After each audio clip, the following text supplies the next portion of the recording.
Gipasigahan na ang mga maanindot nga giant Christmas tree sa Samal Island. Gibuhit usab sa atong mga kapuso ang ilang hashtag Feeling Bliss Stories kanato. Ani ang report?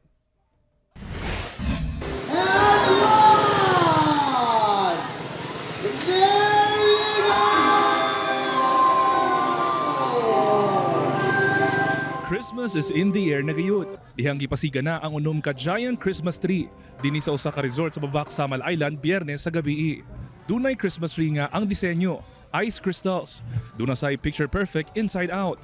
Ug syempre, duna say classic nga disenyo nga gigalipay gayud sa mga turista. Actually, ang mga empty bottles is usually makikita nato sa mga dalan. So, ginapunit na mo siya sa mga beach. Kining duha ka Christmas trees gama sa recycled plastic bottle.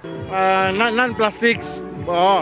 So mga indigenous materials silang gamit para nga to cooperate also sa ato ang city ordinance na zero plastic na sa Samal. Sumala sa organizer sa maong giant Christmas tree display. Kini ang ilang pagpasalamat sa abundang nga grasya nga ilang nadawat sa tuig 2023. Ang Christmas is time for ato ang pasalamatan ang mga nahitabo sa karong tuiga o atong pasalamatan ang Ginoo.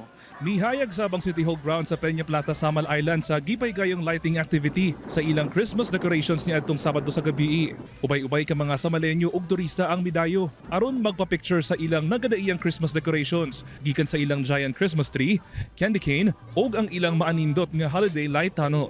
Bibo usab ang mga chikiting tungod sa inflatable playground nga gimuntar sa City Hall ground.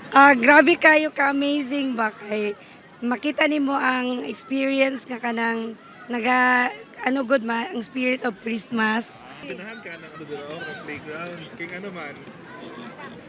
Kay Lingaw. Ug tungod kay hapit na ang Pasko, nagpareho usab ang atong mga kapusong Samalenyo on what makes them hashtag feeling blessed karong Pasko. Feeling blessed siguro sa unsa ina ako karon, kompleto akong family nga healthy sila.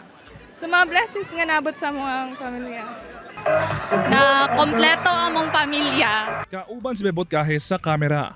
Ako si Kent Abrigana para sa At Home with GMA Regional TV.